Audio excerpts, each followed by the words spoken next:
Judith. Chapter 4. The children of Israel who lived in Judea heard all the holofrons the chief captain of Nebuchadnezzar king of the Assyrians had done to the nations, and how he had plundered all their temples and destroyed them utterly.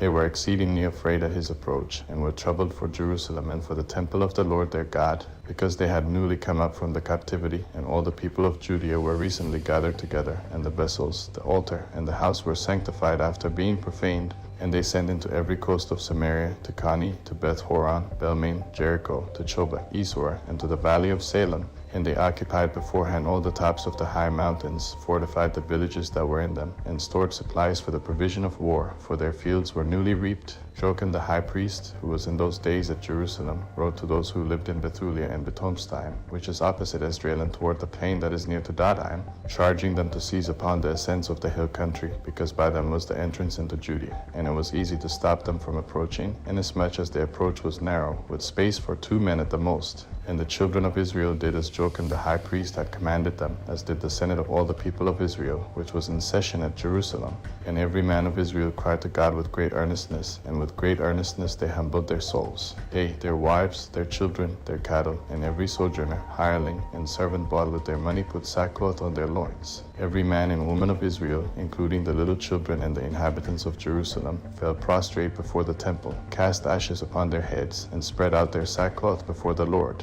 They put sackcloth around the altar. They cried to the God of Israel earnestly with one consent, that he would not give their children as prey, their wives as plunder, the cities of their inheritance to destruction, and the sanctuary to being profaned and being made a reproach, for the nations to rejoice at. The Lord heard their voice, and looked at their affliction. The people continued fasting many days in all Judea and Jerusalem before the sanctuary of the Lord Almighty. And Joachim the high priest, and all the priests who stood before the Lord, and those who ministered to the Lord, had their loins dressed in sackcloth, and offered the continual burnt offering, the vows, and the free gifts of the people. They had ashes on their turbans. They cried to the Lord with all their power, that he would look upon all the house of Israel for good.